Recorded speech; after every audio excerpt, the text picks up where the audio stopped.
We're here to bring a new type of news show. New insights, new styles, and new topics every day. We are News Generation. Bringing news just for you. It's Friday, July 11th here in Seoul. I'm Isujin, and this is News Generation. Joining us today is Brooke. Hello, happy Friday. Happy Friday, and Rashida is also with us. Yes, great to be here again. Great to have you. Yes. And both are here to speak on behalf of people in their 20s and 30s. So it's Friday, which means that we finally made it to the end of the work week. It's the perfect time to cool off with some classic Korean summer dishes, some of which we are going to cover and recommend today. So Brooke, before we dive into our topic of the day, what are you doing to beat the heat? Oh gosh, it's really gotten hot this week, really right? has. And I am very sensitive to heat. And for anyone who doesn't know, maybe hasn't visited Korea in the summer, sometimes they just don't turn the AC on, or they don't turn it on at full blast, which is what I would always prefer. For example, this morning when I went to the subway station, the AC wasn't on. Usually that happens because it's early morning, but just for some perspective for my American viewers out there, it was 80 degrees this morning, so it was still quite hot and muggy. So for me, the way I try to beat the heat is just stay indoors where I know I will have the AC on, which is usually my home. And thankfully, I get to work from home when I'm doing my translations, so I can stay where it's very cool. And if nothing else works, just order yourself some ice cream. I think that's a great way to beat the heat. I think staying in, eating ice cream, that sounds really great. What about you, Rashida? Okay, so for me, I think the use of yangsan, which is the small parasol that you use to shield yourself from the sunlight, has been really helpful for me. So also, since I am a latte person, iced latte with extra heat. Extra ice to beat the heat, sorry. Caught between 이열치열 already, guys. No, I actually saw you walk in with the parasol, and I was like, the moment I saw you, I was like, I actually have one too. It's very chic. It looks very nice. It looks quite nice. Yeah. It's just like, it's kind of annoying having to carry it around. But it protects your skin, which it does. is The good. shade really makes it worth it. So I feel you. So fine. Now moving on to our main topic. So let's talk about some of the foods Koreans enjoy during the summer, and there's really quite a variety, right? Can you tell us what some of them are, Brooke? Yes, we are going to look through a bunch of Korean dishes today, so get ready to be very hungry. If you take a look at this graphic that our team made, it's a very beautiful graphic here. There are several different categories, and the first one is healthy food, or 보양식 in Korean. We're also going to look at cold noodle dishes and desserts later on. So samgyetang is one of those 보양식. It's one of those foods that's really good for your health. And what it is a whole chicken that is stuffed with rice. It has ginseng, garlic, and more. Then it is slowly boiled. Now, in Korea, there's a tradition of eating this samgyetang on chobok, Jungbok, and Malbok. Those are the 3 hottest days of the summer. It's part of this whole idea that you should fight fire with fire. That's 이열치열 in Korean. Because you might be thinking, well, why on earth would I want boiling hot soup in the middle of summer? Well, that's a part of the Korean way. And the chicken is really rich in protein. It's hearty. There are other ingredients that are good for your health. So it's considered a good food to boost your overall stamina, which puts it under that 보양식 category. And we're also, again, like I said earlier, going to talk about cold noodle dishes and desserts as well. So there's a lot to look forward to. So out of all these summer dishes, which one would you say is a must-try for visitors or anyone new to Korean food, Rashida? Okay, so since samgyetang is one of the Korea's most iconic stamina foods, it's now considered a must-try by tourists from places like China and Japan who visit in the summer. Compared to many spicy Korean dishes, samgyetang isn't spicy at all, and it pairs well with kimchi. And so even foreigners can enjoy the taste. So there's also a dish called dak 한 마리, which translates to one whole chicken, and the one in Dongdaemun. It's basically a famous tourist spot. And so the difference between those two is the ingredients, basically. While samgyetang has ginseng inside, dak 한 마리, on the other hand, has potatoes, you know? So hence, both dishes have different flavor profiles. So like you said, like samgyetang is more like medicinal, while I think for dak 한 마리, it's more like a hot pot kind of you share with people. It's a good. They're both great comfort foods, though. So I think if you're looking for anything kind of safe to recommend, I think both of these dishes are quite good because, like you said, they're not really spicy. So now moving on to cold noodle dishes. So when it comes to those dishes, Korea's got plenty of them, and of course, you can't talk about summer without mentioning naengmyeon. So can you explain what naengmyeon is and how popular it is, Brooke? Of course, I definitely can. So some people, they like to fight fire with fire, like I mentioned earlier, the 이열치열. But sometimes when it's hot, you really just crave something cold and refreshing. So I would say one of Korea's most iconic summer dishes is naengmyeon.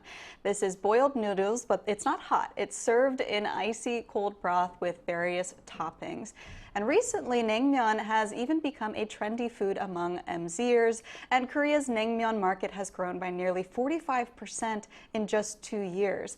In fact, one department store reported that their foreign customers at their naengmyeon restaurant went up by 20% in a year. So it's not just popular amongst Koreans, it's also popular with foreigners as well. And amongst young people, the most famous variety is Pyongyang. So this apparently has a more mild and subtle flavor. I've never tried it myself because my favorite cold noodle dishes are spicy. Anything with bibim in front of it, I'm probably going to order. But what about you guys? Have you tried this very popular Pyongyang dish? I'm actually quite sad to say that I haven't tried Pyongyangnaengmyeon. I'm kind of embarrassed to say this actually. But I've tried the more standard Hanpyeongnaengmyeon, which is more, it's bolder, it's a bit chewier, and like you said, Pyongyangnaengmyeon is more subtle. Right. So have you tried it? Of course, I have. Our expert. Yes, I love it. So it's basically just plain taste actually. So, but as you go, like as you eat it, it has a little bit of charm to it. So it will make you keep eating it. Would you say you prefer Pyongyangnaengmyeon or like the more standard Hanpyeongnaengmyeon? For me, I love Pyongyangnaengmyeon. Oh, wow. Okay. I have to try it. No, Yes, yeah, well, I of guess course you that's do. where I'm going Yeah. to eat, and yeah. So, right, so there's so many different, so naengmyeon is probably the most well-known cold dish, but what else is out there for people looking for something kind of different, Rashida? Okay, so there are so many cold noodle dishes in Korea beyond just naengmyeon. So one of my favorite is Korean style naengmemir, which is cold soba. Some of the most well-known options are bibimbap, your favorite, and yummy. gongkuksu. Gongkuksu is also my favorite. So it's actually like bean-based noodle. So you've also got dishes using buckwheat like makguksu and muksabae. These are often served alongside meats like tsokbal, which is pork hock, or dakgalbi, spicy chicken. And you know what? Naengmyeon with grilled meat. Can't go chef's wrong with kiss. that. Yes. You mentioned buckwheat, cold buckwheat noodles, makguksu. Yeah. And just hearing that word is making me feel really excited because that is my favorite Me food. too. When is it lunchtime? So I really like bibimbap as well, like you do. But that's the one that's big, so it's kind of spicy, tangy, kind of more pepper sauce. But I've been kind of into 들기름 makguksu, which is kind of tossed in perilla oils. I also recommend. Ooh, I that haven't as tried well. that yet. I'll have to put that on my list. It's good. So we can't really talk about Korean summer food without mentioning desserts, and there's so many refreshing options out there. So can you walk us through some of the most popular ones? Yes, I would say out of the 3 categories that we're covering today, this is my favorite one because I have such a sweet tooth. So one of Korea's most traditional and famous desserts has to be patbingsoo. This is shaved ice that is topped with sweet red beans or pat and all kinds of toppings. I mean, these days people enjoy bingsu with fruit, chocolate, and many other flavors. You can go to chains and get mint chocolate bingsu if you're feeling adventurous.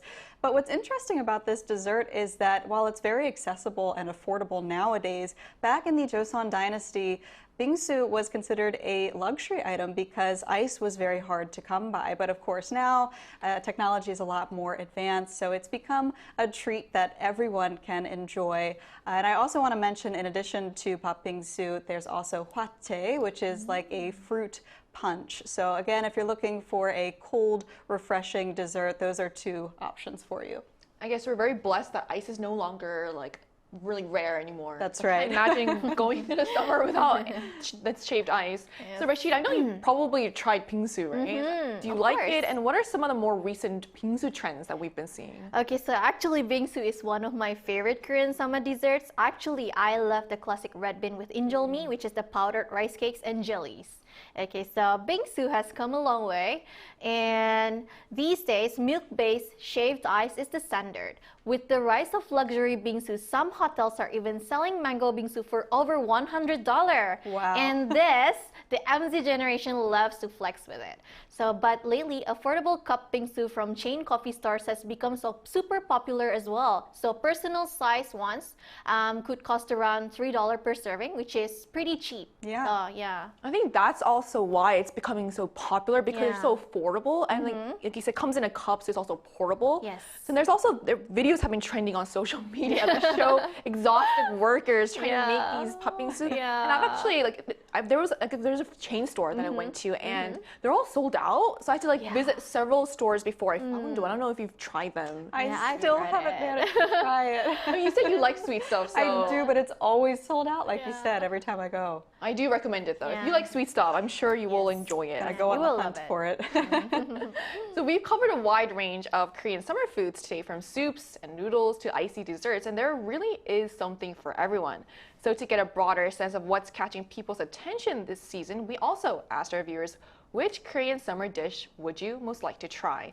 Let's take a look at what they had to say. So naengmyeon, or cold buckwheat noodles, came out on top with 47%, followed by patbingsoo, or shaved ice topped with sweet red beans, at 28%, and samgyetang, ginseng Korean chicken soup, not far behind with 21%. And a small portion, 4%, chose other dishes. So clearly, cold noodles are the go-to favorite for beating the summer heat, and it looks like our viewers have some great taste and some clearly have a sweet tooth too. So whatever your pick is, Korean summer food is definitely one of the best ways to cool down and just enjoy the season. So up next, we'll hear from someone in the US who will share his perspective on Korean summer dishes. And that conversation is coming right after the break, so stay tuned.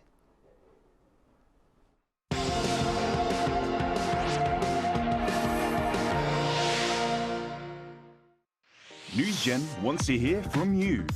Go to YouTube and search our channel Arirang News. Click Community and leave a comment down below. Make a new type of news with us. We're joined today by Kimyongbin, who's currently a PhD student in the US. Hi, Youngbin. Thanks so much for connecting with us today. Hello, thanks for having me. So what are some Korean dishes that are popular in the US? Are there any Korean summer dishes in particular that people seem to enjoy? So, one of the most interesting changes I've noticed recently is that a major grocery chain here started selling frozen Korean kimbap, and it was a huge hit. I couldn't find any for a while because they kept selling out so quickly, and they're now selling tteokbokki and even pajeon. It really feels like Korean food is becoming a major player in a ready-to-eat and frozen meals market for sure. Other than that, in terms of restaurants, I think Korean barbecue still remains the dominant image of Korean food here. But recently, I heard about a Pyongyang style cold noodle naengmyeon restaurant opening in LA. And when I visited, I was surprised to see not just Koreans, but a lot of locals enjoying it too.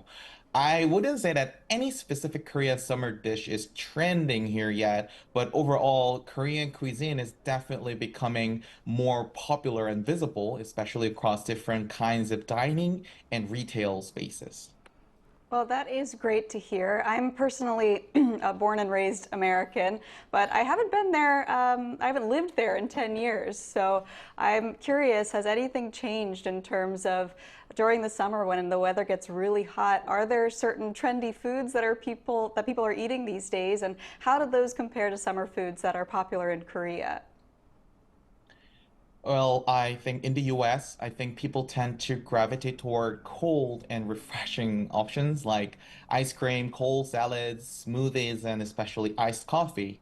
That got me thinking Korean summer dishes like cold noodle naengmyeon or shaved ice, patbingsoo, as you mentioned, could actually fit in really well with this American habit of eating to cool down.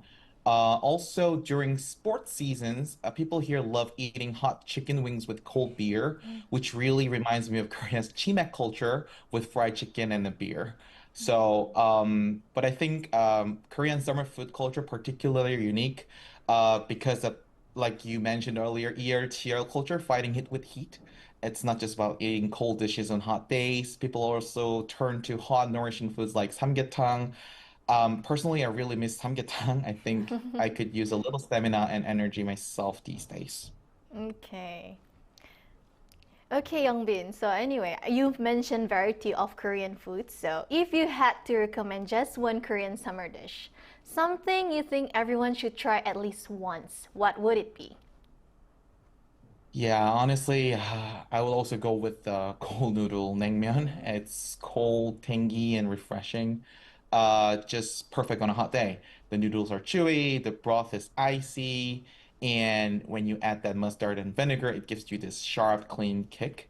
And uh, currently I live in California Central Valley, and the summer heat here often hits triple digits in Fahrenheit, and I honestly crave naengmyeon all the time. I've recommended it to a few American friends and even ordered it for them at Korean restaurants.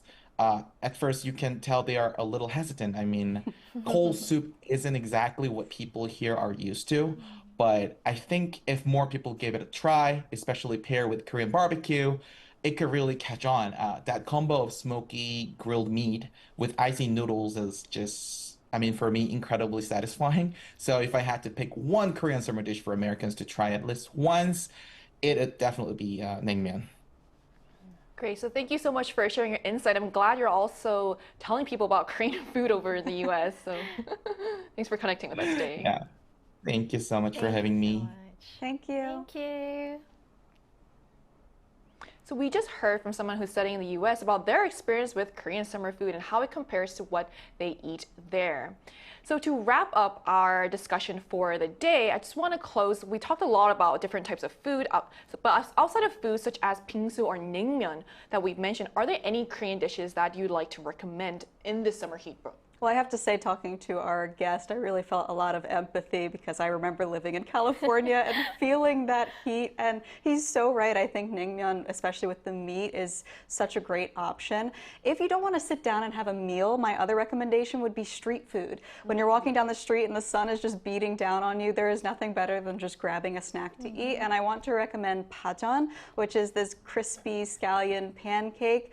In Korea, there's actually a tradition of eating pajeon when it rains. And as we know, in the summer in Korea, it rains a lot. We have an entire rainy season, like an entire month where it rains. So pajeon is a great option. Again, it's got this great crispy texture, a lot of toppings. It's really popular with foreigners. Plus, it's packed with veggies and seafood. So it's not only delicious, it's also good for you.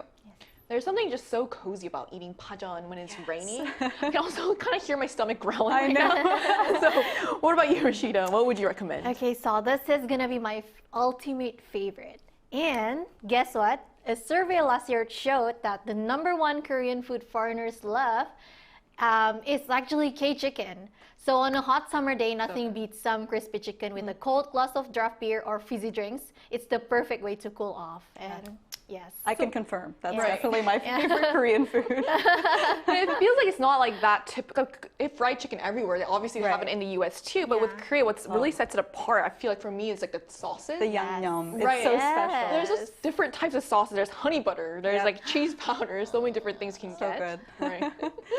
So from refreshing noodles to sweet icy treats, it is clear there's something for everyone to enjoy when the temperatures rise. So whether you're a longtime fan or just discovering these flavors, Korean summer food offers a perfect way to stay cool and satisfied all season long. And this brings us to the end of today's episode of News Generation. But News Gen will be back on Monday at 10:30 a.m. Korea time. A big thanks to Bruh Thank you for making me hungry. and Rashida. And thank you so much for having me here again. Thanks for coming in. Yes. And to all our viewers, thanks so much for watching. We hope you have the best weekend.